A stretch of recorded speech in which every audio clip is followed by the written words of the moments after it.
Mesdames et messieurs, plongeons-nous dans un voyage temporel. Nous sommes à l'aube de l'histoire, un moment où les hommes cherchent un moyen de briser les pierres sans se blesser.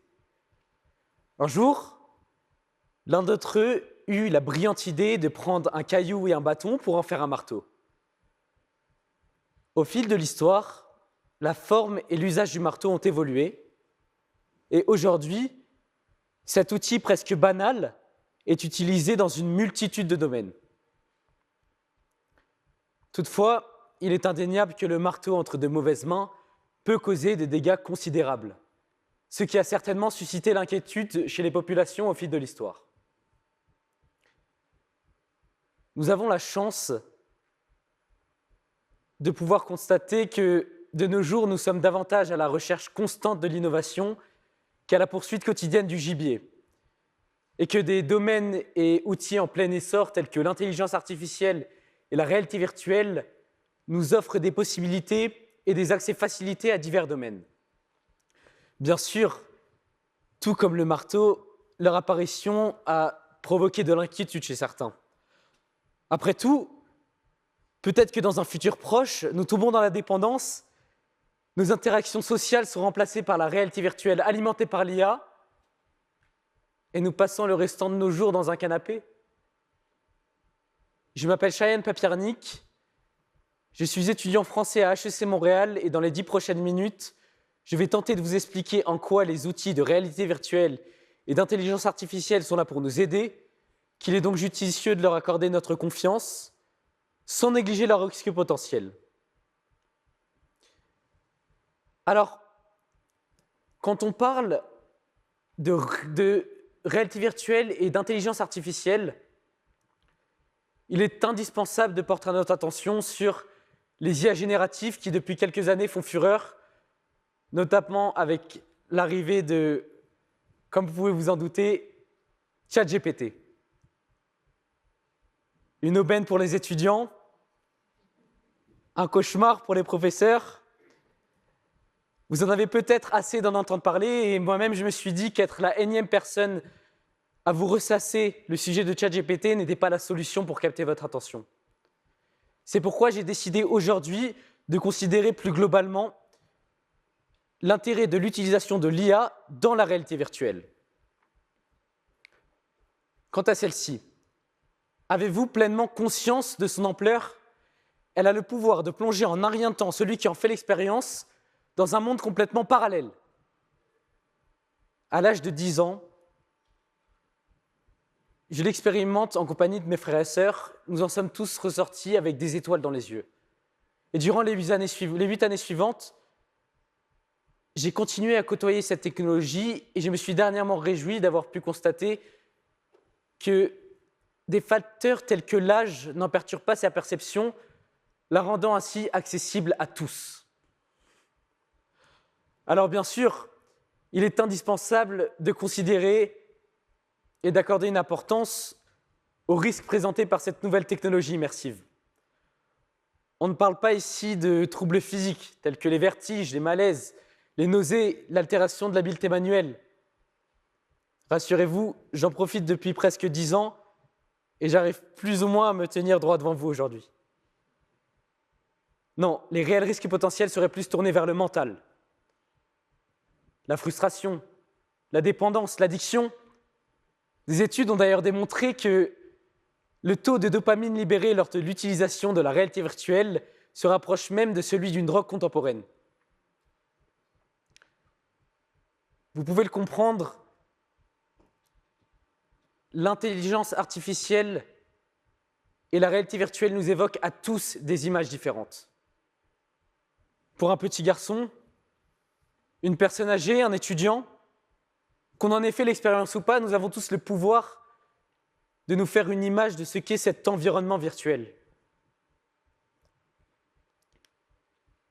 Alors, cher public, maintenant que vous vous êtes imaginé les meilleurs et pires scénarios de films et que vous avez associé la réalité virtuelle au jeu et au divertissement, laissez-moi vous dire que son utilisation ne s'arrête pas là, mais dépasse ses limites. Je pourrais en effet passer tout le reste de ma présentation à vous parler de la manière dont la réalité virtuelle peut faciliter l'accès à la culture, notamment avec les nombreuses collaborations entre des musées et des entreprises de gaming sur les dernières années. Cependant, je vous invite aujourd'hui à considérer de manière plus globale le potentiel thérapeutique de la réalité virtuelle. Oui, moi, Cheyenne, troisième enfant d'une fratrie de 6, j'ai réussi à passer de petit enfant qui se battait avec son frère pour être le premier avec le casque virtuel sur la tête, à me présenter devant vous aujourd'hui pour vous expliquer que l'utilisation de la réalité virtuelle ne fait pas seulement l'objet d'un jeu.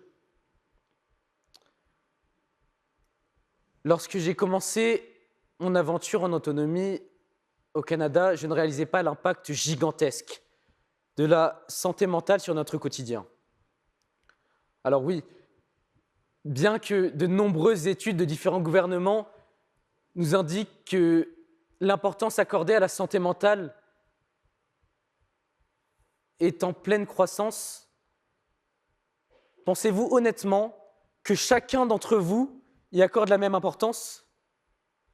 Mes 7 premiers mois au Canada m'ont apporté ce véritable déclic qui m'a fait réaliser à quel point il existe des différences culturelles entre un pays comme la France et le Canada qui supporte véritablement l'idée que la qualité de la santé mentale influe sur nos performances autant en entreprise qu'à l'université.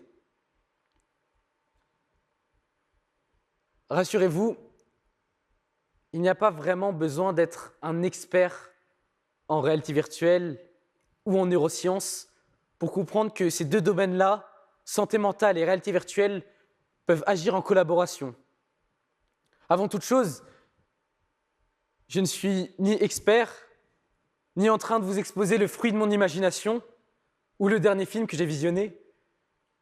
Le fait est qu'il a été prouvé et expérimenté que la réalité virtuelle peut non seulement être utilisée dans le diagnostic de l'évaluation des troubles mentaux, mais aussi directement dans la thérapie en elle-même.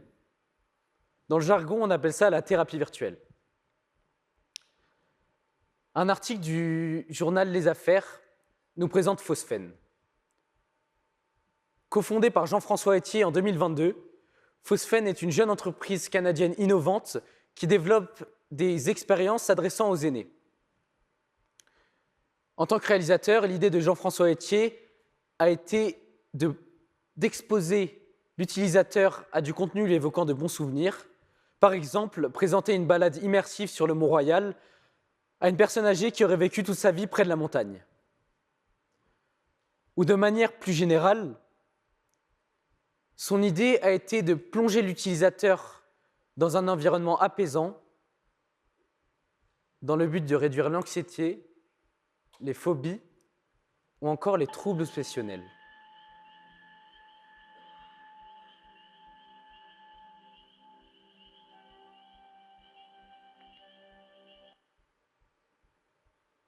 Frustrant?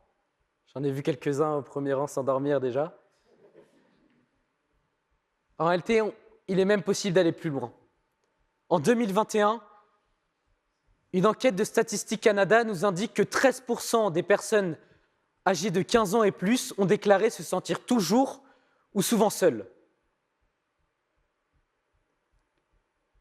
Nous avons tous eu dans notre entourage cette petite fille, ce petit garçon qui ne parle pas, celui qui s'efface dans un groupe, le timide. Eh bien oui, si vous vous le demandez, j'étais ce petit garçon. J'ai ressenti cette sensation, et certes, ce ne sont ni la réalité virtuelle, ni l'intelligence artificielle, ni aucune technologie qui m'ont fait sortir de cette situation, mais il est certain que dans un futur proche, elles le feront de plus en plus pour d'autres personnes. Alors en effet, tel qu'il est expliqué par des professeurs à l'université McMaster en 2021, cette technologie immersive serait un bon moyen de briser l'isolement social pour les personnes les plus introverties à travers des activités de réalité virtuelle. C'est d'ailleurs le cas de l'innovante entreprise Bravard qui, en collaboration avec Immersia Studio, propose et encourage depuis 2022 des team building en réalité virtuelle.